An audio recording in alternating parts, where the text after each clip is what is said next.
Good morning, children. In today's GK class, we are going to study chapter number 5, Indian Museums.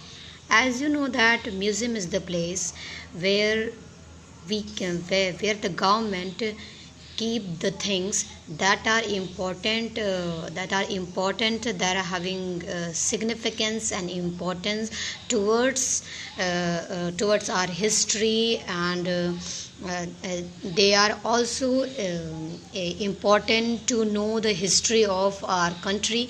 That's why the antique pieces and historical historical findings are kept uh, in in India in museums. So today we're going to see some beautiful Indian museums of India. First one is Salarganj Museum, that is in Hyderabad. Let's talk about itself. This famous museum is located in Hyderabad and it has more than 40,000 objects that once belonged to Nizam of Hyderabad between 1899 and 1949. आप सभी जानते होंगे कि हैदराबाद को निज़ामों का शहर माना जाता है। ऐसा इसलिए है क्योंकि हैदराबाद में जो जितने भी बादशाहों ने राज्य किया वो सभी मुस्लिम थे, मुग़ल शासक रहे, और उन जो मुग़ल शासक वहाँ पर कई सालों तक राज किए। ये बात सच है कि उन्होंने राज्य जो किया था वो अंग्रेज़ों के अंडर में किया था, ये बात सच है, लेकिन वो लोगों ने इतने सालों तक वहाँ पर राज किया तो जो भी धन संपदा उन्होंने वहाँ पर बनाई या वो सब रखी, उन सारे नवाबों के, उन सारे निज़ामों के जो भी कपड़े थे या जो भी उनके सामान थे, जो वो उनके लाइफ स्टाइल में यूज़ होते थे, वो सारी चीज़ें यहाँ पर रखी गई हैं। जैसा कि आप इस पिक्चर में देख रहे हो, यहाँ पे एक निज़ाम है जिसकी यहाँ पे आपको देख सकते हो, आप लोग मूर्ति लगाई गई है। ये सारी मूर्तियाँ निज़ामों के म्यूज़ियम को, या कह सकते हैं उनके तहखाने में ये सारी चीज़ें रखी जाती थी उनकी खूबसूरती के लिए और महलों को सजाने के लिए। जैसा कि आप एक और पिक्चर देख रहे हो, यहाँ पे निज़ामों की तस्वीरों को बना करके टांगा गया है और उसके नीचे उनके नाम भी लिखे गए हैं। ये जो आप देख रहे हो ये राज सिंहासन है निज़ाम का। ये जो है ये झूमर हैं, कैंडेलियर्स हैं, और ये जो जहाँ पे वो बैठता था उस सिंहासन के ऊपर का झूमर है। ये सारी चीज़ें वहाँ पर रखी गई हैं लोगों के देखने के लिए। So people come to visit to see the historical importance, the glorify history, the glory of the history of Indian history. Next, that is Bharat Bhavan museum. Bharat Bhavan museum जो है ये बहुत ही बड़े स्तर पर फैला हुआ है। ये कोई एक बिल्डिंग नहीं है, बहुत बड़ा पार्क और बिल्डिंग मिलाकर एक बहुत बड़ी जगह है, जहाँ पर चलते हैं इसके बारे में पढ़ते हैं। The museum was open in 1982। It is located in Bhopal में है ये, and it has a tribal art gallery. इसकी सबसे ख़ास बात यह है कि यहाँ पे तुम लोग को पता होगा कि जो मध्य प्रदेश एक ऐसा राज्य है जहाँ पर बहुत सारे ट्राइबल कम्युनिटीज़ रहा करते थे। उन सारी ट्राइबल कम्युनिटीज़ की जो चीज़ें थी, या जो कह सकते हो जो वो यूनिक चीज़ें या यूनिक आर्टिफैक्ट्स का यूज़ किया करते थे, उनके ख़त्म होने के बाद, मतलब उन ट्राइबल कम्युनिटीज़ के धीमे धीमे एक्सटिंक्ट हो जाने के बाद उनकी चीज़ों को, उनके रिमेन्स को वहाँ पर रखा गया है ताकि लोग उन ट्राइबल कम्युनिटीज़ को पता कर सकें, और जो कम्युनिटीज़ ख़त्म हो रही हैं उनकी भी क्या कर सकें, इज़्ज़त कर सकें, उनका सम्मान कर सकें, उनकी संस्कृति को बचाने का प्रयास कर सकें। which houses are large collection of terracotta figures, wall paintings, wood carving and metal sculptures created by craftsmen in Bastar ज़िले में बच्चों बहुत सारी ट्राइबल कम्युनिटीज़ रहा करती थी। उन्हीं ट्राइबल कम्युनिटीज़ के जो वुड कार्विंग्स थी, जो लकड़ी पर उन्होंने नक्काशियाँ करी थी, या जो उन्होंने मेटल की मूर्तियाँ बनाई थी, या जो वॉल पेंटिंग्स करी थी, और टेराकोटा फिगर्स, टेराकोटा एक तरीके की कह सकते हो एक तरीके की फ़िगर होती है, एक तरीके की मूर्तियाँ होती हैं जो बनाई जाती हैं। अभी आपको मैं एक पिक्चर दिखाती हूँ तो आप लोग समझ जाओगे। ये देखो, इस तरीके की चीज़ें वहाँ पर बनाकर लोग रखा करते हैं, जिन्हें यहाँ पर सजा कर रखा गया है। ये इस म्यूज़ियम के अंदर की तस्वीर है जो कि आप देख सकते हो। ये पूरा इसका जो सीलिंग है ये पूरी ब्लॉक्स वाइज है, ताकि वहाँ पे बहुत ही अच्छी लाइटनिंग की हुई है। पूरे यहाँ पर चीज़ों को एक एक करके पूरी बहुत ही क्लैरिफाइड और बिल्कुल ऑर्गेनाइज्ड वे में वहाँ पर रखा गया है। Okay, next is Puducherry museum. Puducherry museum की अपनी एक खास बात है। Let's talk about it. This museum was formerly known as the Law Building. It houses an outstanding collection of artifacts from the French colonial period and an earlier version of rickshaws. पोज़ी जो है वो एक तरीके का rickshaw हुआ करता था जो कि फ्रेंच लोग इस्तेमाल किया करते थे। आपको पता होगा कि पौंडीचेरी जो था वो बहुत लंबे समय तक भारत के अधिकार में नहीं था। जब भारत सरकार ने पौंडीचेरी को अपने हिस्से में किया, मतलब कह सकते हो कि आज जब उसके ऊपर फौजी कार्यवाही करी, तो उस कार्यवाही के दौरान जो फ्रेंच लोग वहाँ रहते थे उन्होंने हमारी सत्ता को स्वीकार किया और वहाँ के लोगों को एक अलग ही उनको एक अलग ही इम्पोर्टेंस क्रिएट करने, उनकी प्लेस के उनकी स्टेटस को मेंटेन करने के लिए सरकार ने पौंडीचेरी को एक यूनियन टेरिटरी बना दिया। और उस यूनियन टेरिटरी में जो ये म्यूज़ियम है, ये फ्रेंच लोगों द्वारा इस्तेमाल की जाने वाली चीज़ों या उनके द्वारा बनाए गए स्पेशल मटेरियल को कलेक्ट किया जाता है। जैसा कि आप ये पिक्चर्स देख रहे हो, ये सारी मूर्तियाँ जो हैं ये फ्रेंच आर्टिशंस ने बनाई हैं और ये सारी फ्रेंच आर्टिशंस ने जो बनाई हैं वो सभी यहाँ पर रखी गई हैं। ऐसा नहीं है कि ये सारी जो चीज़ें हैं ये फ्रेंच आर्टिशंस नहीं बनाई हैं। कुछ ऐसे भी थे जो इंडियन थे, लेकिन चूँकि वहाँ पौंडीचेरी में रहते थे और कई सालों तक उन्होंने फ्रेंच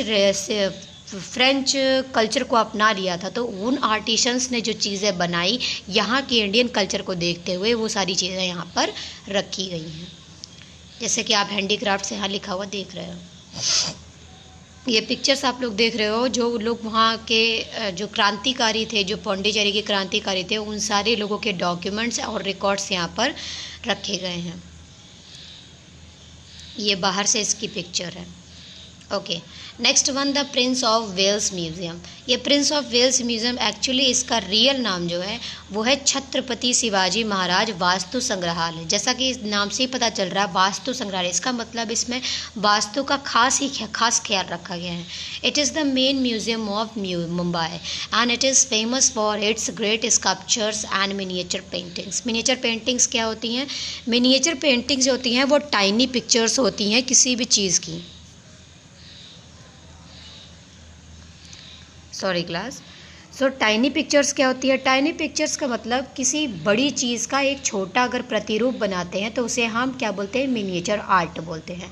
ऐसे मिनिएचर आर्ट जब मुग़ल काल में बहुत ज़्यादा प्रसिद्ध हुई, छोटे छोटे पेजेस पे, छोटे छोटे इलाकों में या छोटे छोटे घरौंदों में बड़ी बड़ी पिक्चर्स की छोटी रेस्पेक्टिव पिक्चर्स बनाने को हम लोग मिनिएचर पेंटिंग बोला करते थे। मुग़ल काल में इसका बहुत ज़्यादा फैशन था। अब तो धीमे धीमे इसका फैशन कम होता जा रहा है, लेकिन आज भी कपड़ों पर बहुत सारे आर्टिफैक्ट्स पर आज भी वो मिलती हैं और उनकी नीलामी होती है। इसका नाम छत्रपति शिवाजी, जो कि शिवाजी महाराष्ट्र से ही थे, तो उनके नाम पर इसको रखा गया है। इसकी अंदर की बनावट कुछ इस तरीके की है। ये बिल्कुल महल की तरह बनाया गया है, जैसे लगता है कि ये शिवाजी का ही महल था। कुछ इसी तरीके से इसे बनाया गया है। इसकी सबसे खास बात यह है कि बच्चों यहाँ पर ये केवल स्कल्पचर्स ही रखता है, मतलब यहाँ पर मूर्तियाँ ही मूर्तियाँ दिखाई देंगी जो भी मुग़ल काल के दौरान तोड़ दी गई थी या टूट फूट गई थी या फेंक दी गई थी, उन चीज़ों को यहाँ पर संभाल कर रखा गया है। Next we are going to talk about the national museum. ये नेशनल म्यूज़ियम जो है ये भी बहुत इम्पोर्टेंट है इंडिया का, and it was established in 1949 and it holds a variety of articles ranging from prehistoric era to modern works of art। मतलब pre प्राग ऐतिहासिक काल, जब इतिहास लिखना चालू ही नहीं किया गया था, उससे पहले के समय से जो भी सामान हमें मिला है खुदाई के दौरान या फिर किसी भी तरीके से या आने वाली पीढ़ियों के हिस्से से, वो सारी चीज़ों को यहाँ पर रखा गया है। और पूरा ministry of culture, government of India इसके ऊपर ध्यान रखता है। क्योंकि ये भारत का जो सबसे बड़े म्यूज़ियम है उनमें से एक है। भारत सरकार इसको डायरेक्टली अपने अंडर में रखती है, क्योंकि यहाँ पर बहुत सारी ऐसी चीज़ें हैं जो अगर दुश्मनों के हाथ लग जाएं तो वो हमारे लिए बहुत नुकसानदेह हो सकता है। जैसे इसकी आप इसके अंदर के स्ट्रक्चर देखिए, इसे बनाने वाले का दिमाग देखिए, उसे कितने खूबसूरत तरीके से इसका निर्माण किया है। आपको पता होगा कि ये जो सीन दिख रहा है, ये आप नॉर्थन अमेरिका में जो लैंड फॉर्म्स पाए जाते हैं, कुछ लैंड स्ट्रक्चर की तरह है, जो विंड एक्सकेवेशन से बनता है, मतलब नेचुरली बनता है, लेकिन इसे यहाँ पर मैनमेड तरीके से बनाया गया है। बहुत ही ब्यूटीफुली डिज़ाइन किया गया है इसे।